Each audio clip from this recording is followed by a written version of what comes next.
அவ்வளவுதான் நான் சொல்றேன். நான் இங்கதான் இருக்க போறேன், பேசுறேன். முதல்ல ஓரமா போங்க ஹைவே.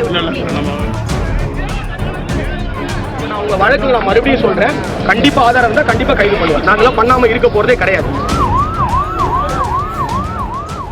திருச்சி மணப்பாறை அடுத்த வையம்பட்டி அருகே உள்ள கல்பட்டியில் இரு தரப்பினரிடையே ஏற்பட்ட மோதல் தொடர்பாக வையம்பட்டி போலீசார் வழக்கு பதிந்து விசாரித்து வந்தனர். அதில் ஒரு தரப்பினர் கொடுத்த புகாரின் பேரில் வன்கொடுமை தடுப்புச் சட்டத்தில் வழக்கு பதிந்து மற்றொரு தரப்பைச் சேர்ந்த 2 பேரை நேற்று கைது செய்தனர்.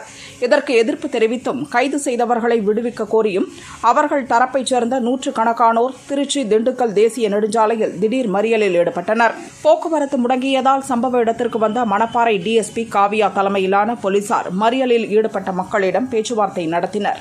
அது தோல்வியில் முடிந்ததால் கைது செய்த இருவரையும் விடுவித்தால் மட்டுமே மறியலை கைவிடுவோம் என்று போராட்டத்தை தொடர்ந்தனர். அதன் பிறகு திருச்சி எஸ்பி செல்வ நாகரத்தினம் சம்பவ இடத்திற்கு சென்று பேச்சுவார்த்தை நடத்தினார். கைது செய்தவர்களை விடுவிப்பது குறித்து விசாரித்து முடிவெடுக்கப்படும் என்று உறுதியளித்தார். இரு தரப்பிலும் கொடுக்கப்பட்ட புகார்கள் மீது உரிய முகாந்திரம் அடிப்படையில் நடவடிக்கை எடுக்கப்படும் என்றும் கூறினார். இதை ஏற்று அனைவரும் கலைந்ததால் மாலையில் தொடங்கிய சாலை மறியல் போராட்டம் சுமார் 4 மணி நேரத்திற்கு பின் இரவு முடிவுக்கு வந்தது. இதனால் திருச்சி திண்டுக்கல் தேசிய நெடுஞ்சாலையில் சுமார் 5 கிலோமீட்டர் வரை வாகனங்கள் ஸ்தம்பித்து நின்றதால் மக்கள் கடும் சிரமத்திற்கு ஆளாகினர்.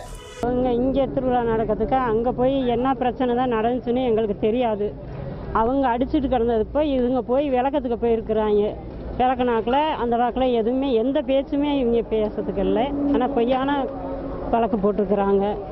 இப்போ வேலைக்கு போயிட்டு இருந்த பையனை பிடிச்சி அரெஸ்ட் பண்ணியிருக்கிறாங்க.